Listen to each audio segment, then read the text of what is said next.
Allô, bienvenue ou re-bienvenue sur la chaîne Signe Daphné pour un petit vlog de week-end.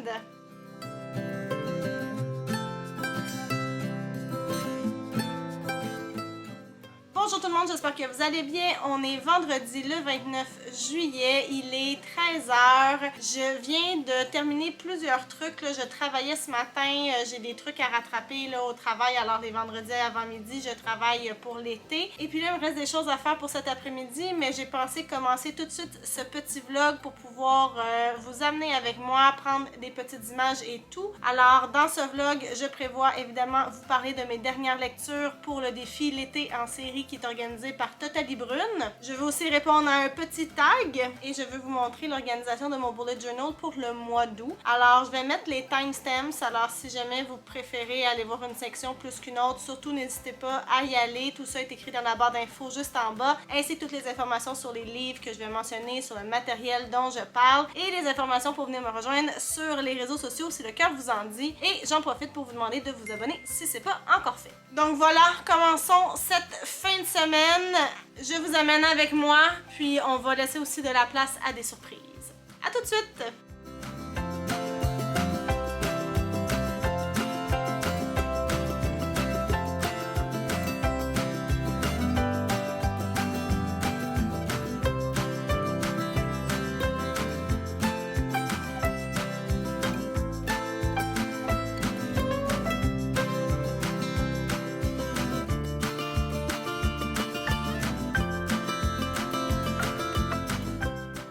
Rebonjour tout le monde. Alors, j'ai décidé de commencer à vous parler un petit peu de mes lectures du mois de juillet, là, ce que j'ai lu dans les dernières semaines.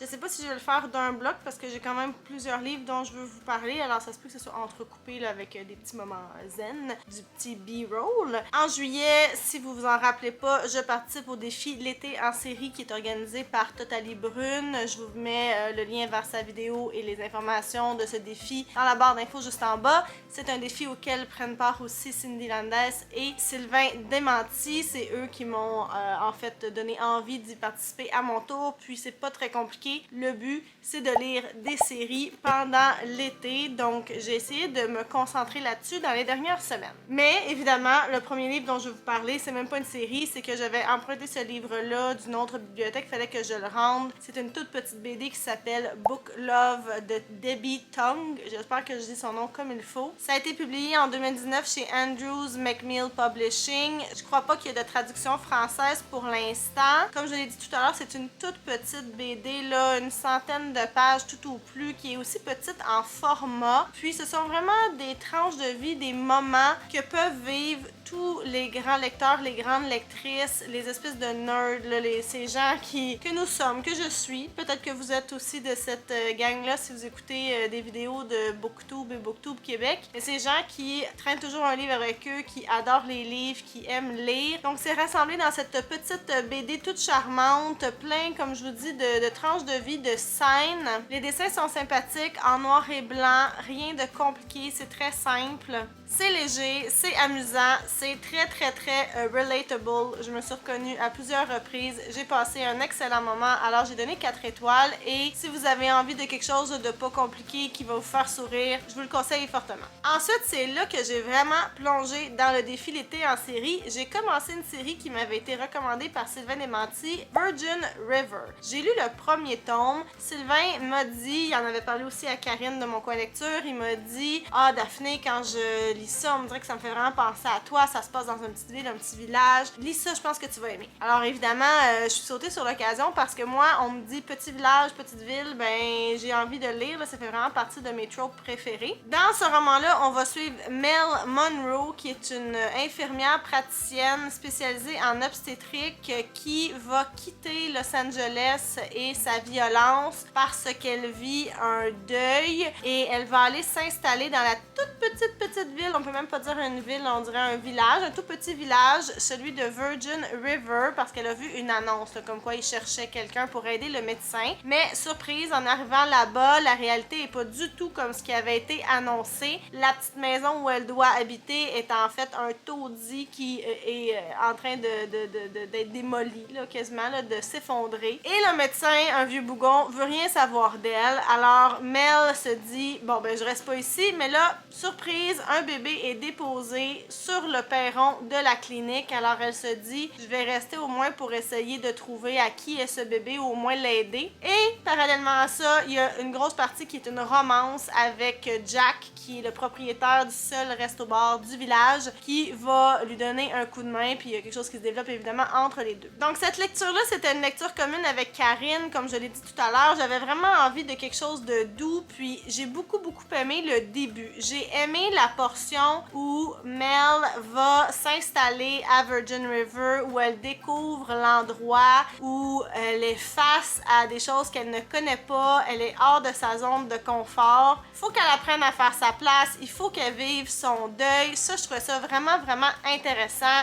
J'étais dans l'histoire. Malheureusement, par contre, à partir d'environ la moitié, j'ai perdu intérêt. Je trouvais que la romance était hyper prévisible. Il y a des choses qu'on voit venir, là, mais à 100 000 lieues à la ronde, c'est tellement évident. Puis c'est même un petit peu cliché. Moi, j'aime beaucoup les personnages qui sont très complexes, qui ont plein de couches, qui ont des qualités, des défauts, puis qui sont imparfaits. Mais dans ce roman-là, j'avais vraiment l'impression que tous les personnages restaient pas mal unidimensionnels. On n'a pas creusé autant que moi je l'aime. Puis Jack était vraiment trop parfait, ça se peut quasiment pas. Surtout, j'ai trouvé que le côté feel good qui était là au début disparaissait parce que à partir d'un certain point dans le roman, la violence est assez présente puis la fin est assez violente aussi. Donc pour mon petit cœur de fille qui cherchait du doux, ça répondait plus trop à mes besoins. Je suis quand même contente d'y avoir donné sa chance. J'avais espoir que ça puisse être une série que je puisse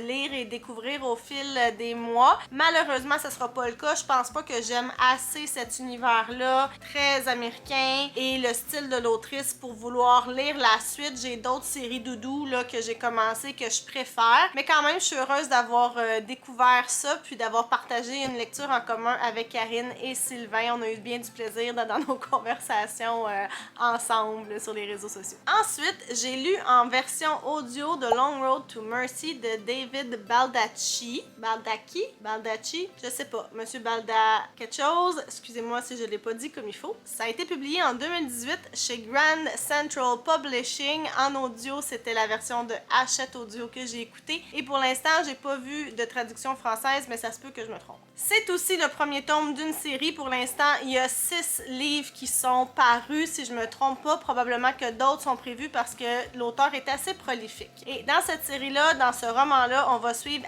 Atlee Pine. Atlee, c'est une agente du FBI qui travaille dans son bureau qu'elle gère elle-même. Elle travaille seule avec son adjointe, genre sa secrétaire, son adjointe administrative. Elle travaille dans la région du Grand Canyon et c'est une femme très intelligente, très forte, très courageuse, très téméraire. Et aussi, ce qui la marque profondément, c'est qu'elle avait une sœur jumelle qui a été kidnappée lorsqu'elle avait 6 ans. Elle a été témoin de cet enlèvement-là et puis elle n'a plus jamais revu sa sœur, alors elle est présumée morte évidemment. Donc ça, c'est quelque chose qui vient vraiment la marquer. L'histoire de ce roman-là commence quand une mule est retrouvée morte au fond du Grand Canyon. Son cavalier n'est nulle part, on le cherche, il n'est pas là. Alors Atlee commence à mener un peu l'enquête. Rapidement, ses patrons plus hauts au FBI, au gouvernement, lui disent stop, mais elle décide de faire à sa tête et de continuer de mener l'enquête à sa façon, off the grid. Elle découvre rapidement que le décès de cette mule est lié à quelque chose de beaucoup plus gros, lié à la politique américaine et internationale. Et puis on la suit dans toutes ses péripéties. Et il y en a beaucoup. J'ai entendu parler de ce livre-là sur la chaîne de Cindy. Elle en avait parlé en bien. Elle avait dit surtout que c'était très divertissant. Alors je me suis dit, parfait, une série divertissante avec une protagoniste féminine, forte, courageuse, qui fonce. Let's go, j'ai envie d'essayer. Mais malheureusement, encore une fois, ça n'a pas été un grand succès. J'ai pas détesté, là, faut dire ça. C'est vrai que c'était divertissant, mais je peux pas dire que j'ai envie de continuer la série. Par contre, j'ai trouvé que c'était très américain. Beaucoup de guns, beaucoup de batailles, un scénario Un scénario qui est un peu du réchauffé, là, pour être très honnête, là, c'est des choses qu'on a vues ailleurs. Ce que je préférais dans l'histoire, c'était le cheminement d'Atli face à la disparition de sa sœur, puis elle fait des démarches aussi pour rencontrer un homme qu'elle soupçonne être la personne qui l'aurait enlevé. Donc ça, je trouvais ça vraiment intriguant, vraiment intéressant, mais c'est très très peu présent dans l'histoire. On sent que ça va comme être un genre de fil conducteur au long de la série, mais c'était pas assez présent dans ce roman-là pour me satisfaire. Malheureusement, je crois que c'est le genre de livre dont je vais oublier l'intrigue dans quelques mois. C'est plate, mais que voulez-vous? J'aurais bien aimé que ça fonctionne, me donner une autre série à suivre, mais ce ne sera pas celle-là. J'ai d'autres choses qui vont m'attendre plus tard. Sinon, fallait bien que j'aille une petite réussite quand même. J'ai lu le dernier tome, le tome 9 du journal d'Aurélie Laflamme, volé de ses propres ailes d'India Desjardins. Ça a été publié en 2018 aux éditions de l'Homme et dans ce dernier tome de la série, on retrouve Aurélie à 22 ans. Elle a terminé l'université, donc on est 5 ans après le tome précédent qui finissait avec le secondaire, le bal des finissants. Donc Aurélie vient juste de terminer son bac à l'université. Elle décide de partir en appartement avec sa meilleure amie Kat et elle apprivoise tranquillement la vie d'adulte, les nouvelles responsabilités, tout ce que ça implique d'être avec elle-même et aussi de devoir un peu couper le cordon avec sa famille.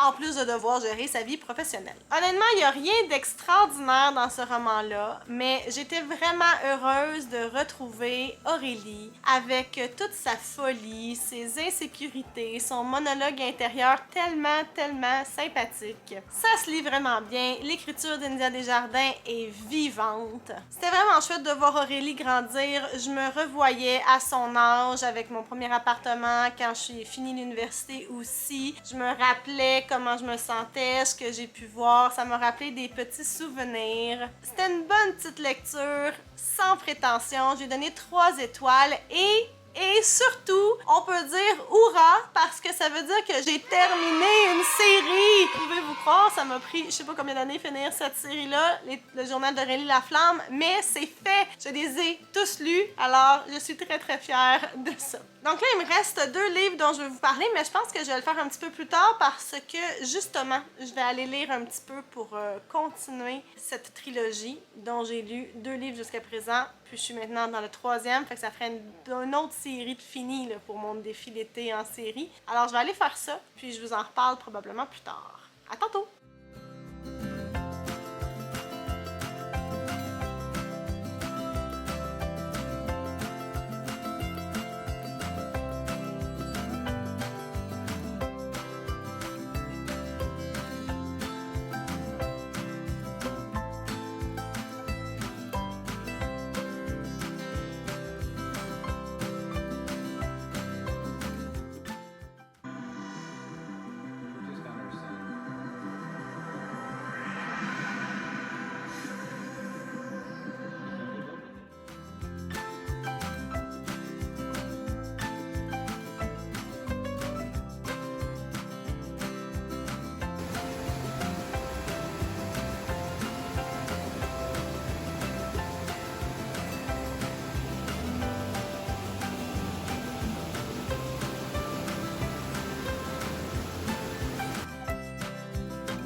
Il y a du vent, j'espère que vous m'entendez bien.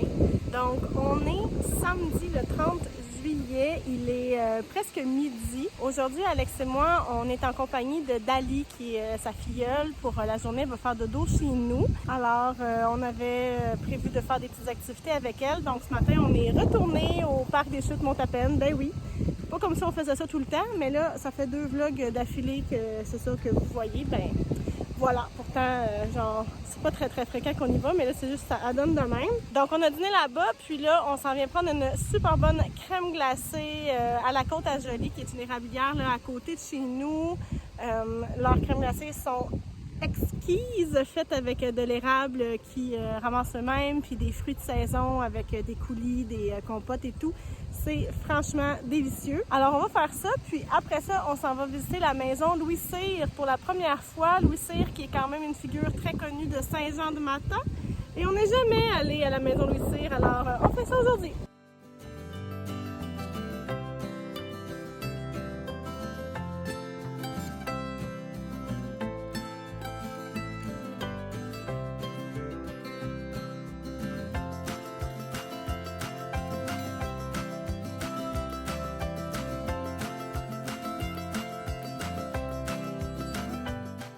Ah oui, et si vous avez l'impression de reconnaître l'endroit et que vous êtes fan de L'amour est dans le pré, c'est parce que c'est ici que Joey est venu prendre sa crème molle avec sa douce dans la dernière saison, ce qui a cimenté leur relation. C'était si romantique.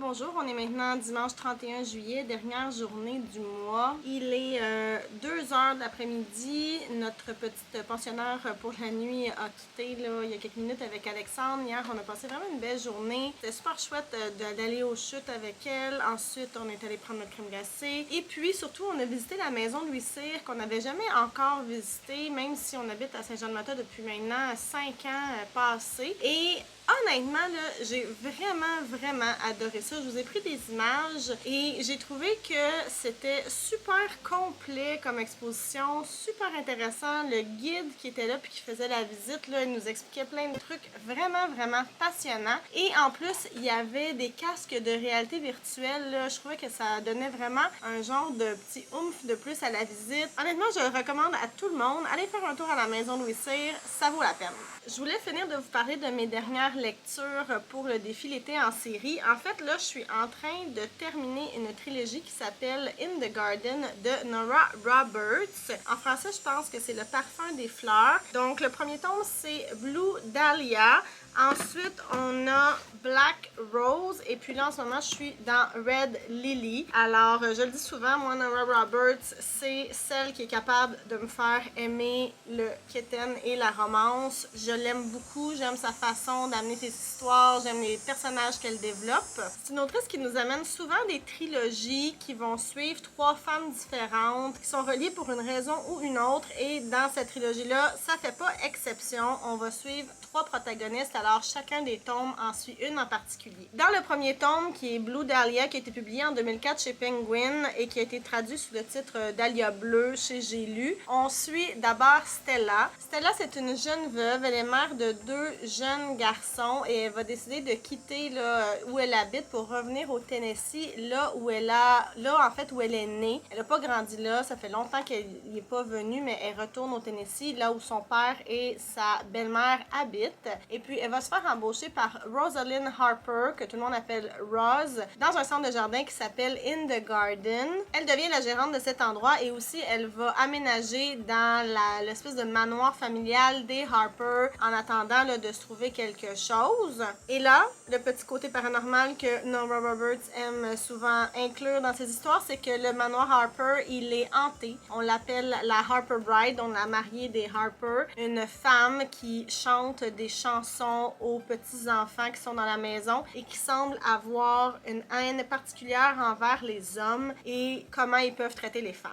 Et puis là, Stella va aussi faire la connaissance de Logan, qui est le paysagiste du centre de jardin. Il y a quelque chose qui va se développer entre eux. Et la mariée des Harper, le fantôme, ne va pas du tout aimer ça et va essayer de mettre des petits bâtons dans les roues. Donc ça, c'est le premier tome. J'ai vraiment passé un bon moment. L'histoire est légère, la romance est très prévisible. Puis pour être honnête, personnellement, je voyais pas trop l'attrait là, que les 2 personnages avaient l'un envers l'autre. Je comprenais pas. Mais c'est pas grave parce que c'est pas la romance qui est toute l'histoire. Il y a beaucoup de choses autour, dont le mystère autour du fantôme familial. En plus, les personnages sont bien construits, sont multidimensionnels, sont complexes. Ce sont des femmes intelligentes. Ce sont pas des femmes nunuches. C'est vraiment des personnages intéressants à découvrir. Ils sont attachants. Donc, j'étais bien intriguée par tout ça. Alors, ça a été une bonne petite lecture. J'ai donné 3 étoiles et je suis tombée tout tout de suite après dans le deuxième tome que je vous disais qui s'appelle Black Rose. Cette édition-ci a été publiée en 2014. Chez Penguin encore, c'est une réédition et le titre en français c'est Rose Noire, la Rose Noire chez J'ai lu. Dans ce deuxième tome-là, on va suivre Rosalind Rose Harper, qui est la propriétaire du centre de jardin et du manoir Harper. Et puis, suite aux événements du premier tome, elle décide qu'elle veut en savoir plus sur le fantôme familial, justement. Alors, elle embauche un espèce d'historien généalogiste qui s'appelle Mitchell. Et puis, ensemble, ils vont essayer de trouver qui était cette femme qui hante la maison. Et quelque chose va se développer entre eux. Encore une fois, une petite romance. Et l'histoire tourne autour du fait qu'on se demande si Rose va arriver à ouvrir son cœur à nouveau. Elle, qui est aussi une veuve, mais qui s'est mariée précédemment, quelques années plus tôt. Ça a été un échec. C'était un homme qui était un genre de con artist là, qui avait vraiment essayé de l'arnaquer. Elle est divorcée, mais elle vit comme avec cet échec-là en elle. Et puis aussi savoir est-ce que la mariée des Harper, le fantôme, va permettre que Rose soit à nouveau heureuse.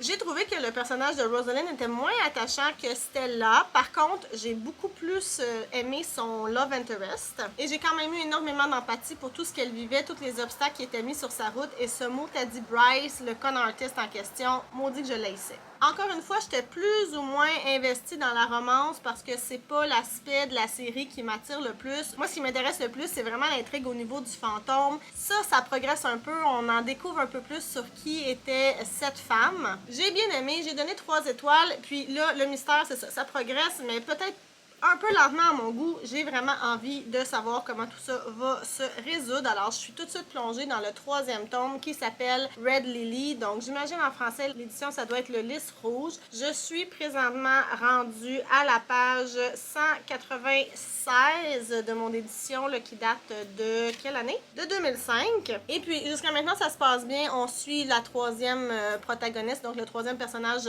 féminin qui s'appelle Hailey et qui est beaucoup plus jeune, qui est une nouvelle mère, là, une mère célibataire. Alors, elle a elle aussi son histoire. Et je vais pouvoir vous en reparler dans mon prochain vlog, probablement, parce que je pense pas que je vais avoir le temps de le terminer aujourd'hui et je compte terminer de filmer aujourd'hui pour avoir le temps de faire du montage et ne pas vous faire patienter, encore une fois, un mois de temps entre les vidéos. Donc, c'est ce qui se passe en ce moment dans mes lectures. Je suis aussi en train de lire en audio le premier tome de Shades of Magic de Victoria Schwab, donc Darker Shade of Magic. Je suis vraiment pas rendue loin, seulement au quart, mais j'ai vraiment envie de poursuivre parce que j'ai des amis qui l'ont adoré, qui ont adoré cette série-là. C'est une série, donc en plus ça fonctionne pour mon défi, même si je l'avais pas initialement mis sur ma palle. Et j'ai d'autres amis qui ont été plus mitigés dans leur opinion, donc j'ai hâte de voir où je vais me situer. Je pense que là, je suis au moment où l'action vraiment démarre, ça déboule. Donc j'ai vraiment hâte de voir où ça s'en va et d'être investi plus parce que là, on dirait que ça me prend quand même un moment, là, je l'écoute un peu, peut-être pas assez rapproché, peut-être qu'il y a trop de temps entre mes lectures, alors ouais, c'est ça. Donc là, je veux aller vous faire le Mid-Year Freakout Book Tag, un mois en retard, mais quand même, j'ai pas d'habitude de le faire habituellement, mais cette année, je me suis dit pourquoi pas, ça serait intéressant de voir où j'en suis dans mes lectures jusqu'à maintenant. Mais je vais changer de place parce que là, je suis dehors et il y a vraiment beaucoup de voitures qui passent chez moi et puis ça me fatigue. Je pense que je suis un petit peu impatiente. Me revoilà pour ce petit tag. Comme je l'ai dit tout à l'heure, c'est pas dans mon habitude de répondre à ce tag-là, mais là, cette année, va savoir pourquoi j'avais envie. Alors, je ne bouderai pas mon plaisir, j'y vais, même si je suis un peu en retard. C'est un tag qui est très populaire, qu'on voit passer d'année en année, super commun, beaucoup sur les chaînes anglophones, mais aussi quand même sur BookTube Québec. J'en ai vu passer quelques-uns là, dans les dernières semaines. C'est peut-être ça qui m'a donné le goût d'ailleurs. À l'origine, les questions sont en anglais. Moi, personnellement, je vais utiliser les questions traduites par Hello Kimi, là, sa version à elle que j'ai prise sur sa chaîne. D'ailleurs, je vais vous mettre un lien vers sa vidéo dans la barre d'infos juste en bas si ça vous intéresse d'aller voir ça. Et avant de commencer, en cette date du 31 juillet, j'ai lu 33 livres sur mon objectif de 60, donc je suis un petit peu dépassée la moitié. Goodreads me dit que j'ai 1 ou 2 livres de retard là, sur mon planning. Rowling. Je pense que c'est quand même faisable. D'après moi, je vais rattraper tout ça là bientôt. Quoique, vu que je prévois quand même lire de bonnes briques dans les prochaines semaines, peut-être que finalement j'atteindrai pas, mais bon, c'est pas grave. Je pense que d'ici la fin de l'année, c'est faisable. Donc la première question, c'est quel est le meilleur livre de 2002 jusqu'à maintenant? Alors là, j'en avais quelques-uns quand même qui me venaient en tête, mais quand j'y ai pensé puis que je me suis vraiment dit lequel tu voudrais relire absolument, c'est La vie invisible d'Adi Larue qui gagne. J'ai adoré ce livre-là. J'ai tout aimé de ce roman-là. J'ai aimé le rythme, j'ai aimé l'écriture, j'ai aimé les personnages, j'ai aimé la magie. C'est un livre que j'ai l'intention de garder et de relire. Alors, c'est mon coup de cœur pour l'instant, numéro 1 de l'année. Il y en a d'autres que j'ai beaucoup aimé, entre autres Sadie et Daisy Jones and the Six qui sont venus me chercher pas mal, mais celui-là, Adi Larue, c'est mon préféré. La deuxième question, c'est la meilleure suite de 2022 jusqu'à date. Et puis là, j'étais un petit peu embêtée parce que très honnêtement, j'ai pas lu beaucoup de suites de séries cette année jusqu'à maintenant. Ben là, j'en lis maintenant, là. Mais on dirait que de janvier jusqu'à maintenant, j'en avais peu lu. Alors, je regardais dans ma liste. Puis, si je suis honnête, il faut que je dise que c'est le dernier tome qui est sorti de la série Cormoran Strike, qui est une série de policiers qui est écrite par Robert Galbraith, qui est un nom de plume pour J.K. Rowling. Donc le titre c'est Troubled Blood, je l'ai lu en janvier. C'est quand même un livre assez massif, mais cette enquête-là, je l'ai trouvée vraiment passionnante et le dénouement était intelligent. J'ai beaucoup aimé ça, donc je dirais que c'est cette suite-là que j'ai préférée jusqu'à maintenant. Pour la troisième catégorie, il faut nommer une nouveauté qu'on n'a pas encore lue, mais qu'on compte lire. Alors pour cela, moi, ça sera Something Wilder de Christina Lauren, que j'ai obtenu gratuitement lors de mon petite escapade au Vermont que j'ai fait au printemps. J'aime beaucoup Christina Lauren en général, alors c'est sûr que je veux le lire. Et puis, je sais pas, j'ai même pas vraiment lu à l'arrière, mais je sais que je veux le lire, donc ce sera cette nouveauté. Ça fait vraiment pas longtemps que ça a été paru. En fait, ça c'est un ARC, un Advanced Reader Copy. C'est peut-être même pas l'édition finale,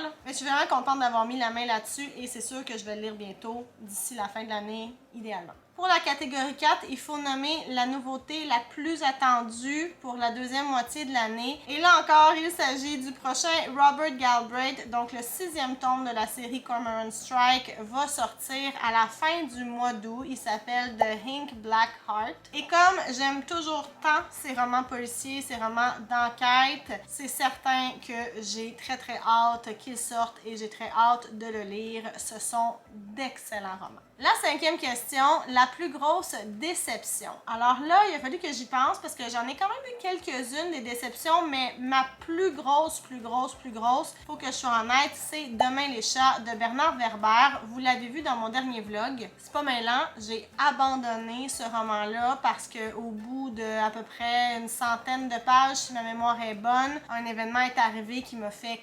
complètement décroché. Ça m'a arraché le cœur, ça m'a mis en colère et j'avais plus du tout envie de lire cette histoire-là. C'est très décevant parce que Bernard Werber, c'est un auteur que j'aime en général. Il y a de ses œuvres qui font partie de mes romans préférés à vie, là, dont Le Papillon des étoiles que j'ai lu et relu plusieurs fois, mais pour celui-là, ça n'a pas fait et c'est très décevant. La plus grosse surprise, question 6. Alors pour moi, la plus grosse surprise, ça a été Daisy Jones and the Six de Taylor Jenkins Reid. Je m'attendais à aimer ce roman parce que j'avais beaucoup aimé Les Sept maris d'Evelyn Hugo. Je trouve que c'est une autrice qui a une belle plume, qui écrit des histoires intéressantes, mais j'ai été captivée par cette histoire-là. Je l'ai lu en audio, ça s'écoutait comme si c'était une musicographie, j'en ai déjà parlé, et c'était tellement bien fait, avec les personnages qui étaient tous campés par des acteurs différents. Un gros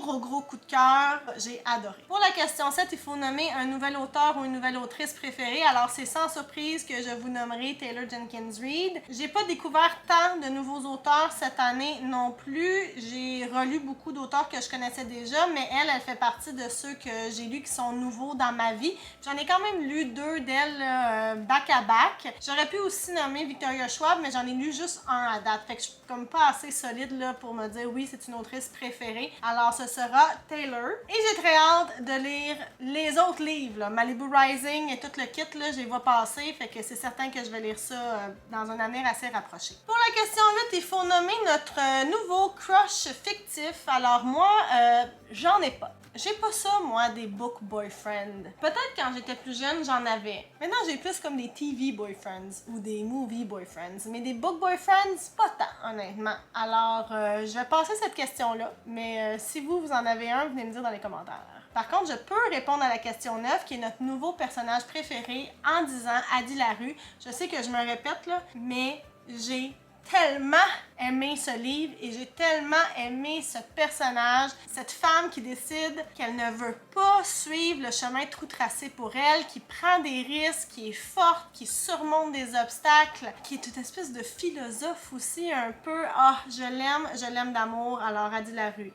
c'est mon personnage préféré jusqu'à maintenant. La question 10, c'est un livre qui t'a fait pleurer. Alors là, moi, je pleure vraiment souvent. C'est vraiment pas rare que je pleure. Je suis une petite sensible, qu'est-ce que vous voulez que je vous dise? Donc, la majorité des livres dont je vous ai parlé jusqu'à maintenant m'ont fait pleurer. Y compris Demain les chats, là, pleurer de frustration. Mais celui dont je vous ai pas parlé puis qui m'a quand même fait pleurer et ça m'a surpris qu'il me fasse pleurer, c'est Guy Carella d'Ashley Poston. Et j'ai pleuré parce que j'étais tellement fâchée par la méchanceté gratuite du personnage de la belle-mère. J'ai vraiment beaucoup de difficultés avec les gens méchants dans la vie. Je ne comprends pas pourquoi les gens peuvent être méchants comme ça dans la vie. Ça me frustre. Puis quand je vois des personnages aux prises avec ça puis qui sont pas capables de s'en sortir, ça vient me chercher. Alors oui, j'ai pleuré pendant Guy Carella de très grande frustration et de colère. Pour la question 11, il faut nommer un livre qui nous a rendu heureuses. Alors moi, c'est quand j'ai relu la trilogie des Invités de guerre de Kit Pearson, qui est une trilogie que j'avais d'abord découvert au secondaire grâce à ma grande amie Michelle. Et dans cette série-là, on va suivre 2 enfants anglais qui sont envoyés au Canada pendant la Deuxième Guerre mondiale là, pour être comme préservés des combats. Et c'est touchant, c'est émouvant, c'est beau, c'est doux, c'est extraordinaire. Je peux pas dire autre chose. Et je l'ai lu parce que, je l'ai relu en fait parce que je me demandais si j'aimerais autant ça à l'âge adulte que quand j'étais jeune, quand je l'avais lu au secondaire, puis j'avais déjà lu plus qu'une fois cette série-là. Et oui. Je pense que j'ai encore plus aimé ça. C'était des souvenirs, mais aussi avec mon regard d'adulte, je découvrais une autre perception. Puis ça m'a rendue extrêmement heureuse de savoir que cette série-là gardait sa place dans mon cœur, dans ma vie, dans ma mémoire, puis que j'étais pas folle de l'avoir tant aimé plus jeune. La 12e question, il faut nommer la plus belle couverture du livre qu'on a reçu ou acheté jusqu'à maintenant. Alors là, moi, j'achète pas beaucoup de livres, vous le savez. Par contre, je les vole à ma mère. Ça aussi, vous devriez le savoir maintenant, parce que je le dis quand même souvent. Et la plus belle couverture de cette année, pour moi, c'est City of Brass de S.A. Chakraborty. Je m'excuse si je massacre son nom. Donc, The City of Brass, c'est un livre de fantasy, mais je sais pas si vous pouvez vraiment voir là, à la caméra, mais c'est un genre de mandala, puis c'est avec, il y a comme du doré, là, ça fait des effets de brillance. Je trouve ça magnifique. Et pour la dernière question, il faut nommer les livres que tu dois finir d'ici la fin de l'année. Donc là, moi, j'en ai sorti 2 que je veux absolument lire dans les prochains mois. Il s'agit du 2e tome de la série Les pierres et les roses d'Elisabeth von Arbour. Le 2e tome s'appelle La voix des roses. J'ai lu le 1er tome au printemps. J'ai vraiment beaucoup aimé ça et je veux absolument lire ce 2e tome bientôt. C'est une série, fait que peut-être que je pourrais le lire cet été même. Et l'autre, c'est The Fifth Season de N.K. Jemisin. Ça fait plusieurs personnes qui m'écrivent ou qui me parlent de N.K. Jemisin, qui me disent « Daphné, t'as pas encore lu ce livre-là, t'as pas encore lu cette autrice ou auteur-là? » Écoute, je sais même pas si c'est un homme ou une femme. C'est une femme! Super! Alors, Ils me disent, Daphné, t'as pas encore lu cette autrice-là, mais qu'est-ce que t'attends? C'est sûr que tu vas aimer, c'est tout à fait dans ta palette. Et puis The Fifth Season, ça a des super bons reviews. Alors, j'ai très hâte de le lire, puis ça aussi, je l'ai volé à ma mère. Mais j'ai toute la série, fait que ça, c'est super le fun. Alors, je pourrais même commencer le premier tome, puis filer. Ça aussi, je pourrais l'inclure dans ma palle de l'été en série, en tassant d'autres affaires à suivre, mais je veux vraiment, vraiment le lire très, très, très bientôt. Donc voilà, c'était mon petit mid-year freak-out book tag. Là, pour le reste de l'après-midi, j'ai encore des petits trucs dont je veux vous parler, que je veux vous montrer, entre autres, dans mon bullet journal. Mais là, je sens un besoin vraiment intense de créer. J'ai besoin de me recentrer. Un jour, si ça vous intéresse, je vous parlerai de pourquoi je crée. J'entrerai dans les détails une autre fois, mais en ce moment, j'ai comme besoin là, de ça. Donc, je vais aller m'installer en haut. Je vais aller faire des petits trucs. Je sais pas trop encore qu'est-ce que ça va donner. Je pense que je vais laisser l'inspiration arriver et poursuivre probablement en même temps ma lecture audio de V.E. Schwab. Je vous reviens tout à l'heure avec la fin de ce vlog, les derniers petits trucs que je veux partager avec vous.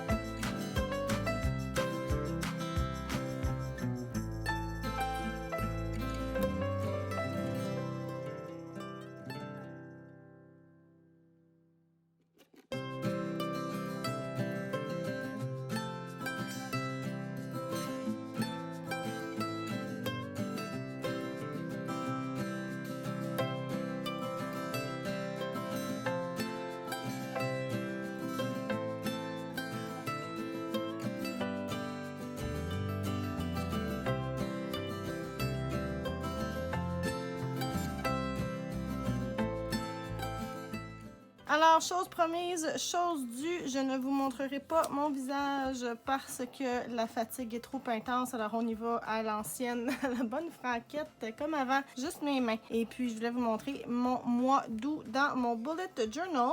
Tout d'abord, je dois vous dire que, comme d'habitude, j'ai reçu les autocollants de Blueberry Papeterie, la collection mensuelle. Ce mois-ci, c'est la collection Picnic qui est vraiment, vraiment très jolie. Beaucoup de fleurs et beaucoup de petites madames qui lisent, qui mangent sur une petite couverture dans les champs, des petites touches très féminines, très colorées que j'aime vraiment, vraiment beaucoup. Alors, c'est ça que j'ai utilisé dans mon bullet journal ce mois-ci. Alors, je vous montre tout de suite le mois d'août. J'ai utilisé une police qui s'appelle Lovely quelque chose. Je me rappelle plus, mais évidemment, l'information est dans la barre d'infos juste en bas. Donc, le petit washi tape, le petit chapeau de paille, la petite couverture avec le livre, les petites lunettes, je trouve ça formidable. J'ai essayé de rester dans les palettes de couleurs aussi, le bleu, mauve, rose. Ici, j'ai ma petite liste de choses à faire pour le mois avec le petit panier de fruits, les petites baies, un endroit pour les notes, la petite demoiselle là, avec son livre, sa robe blanche, c'est formidable, c'est tellement cottagecore, j'adore ça. Ensuite de ça, j'ai évidemment une page pour les souvenirs comme chaque mois. J'aime beaucoup utiliser les petites caméras dans ces pages-là parce que ça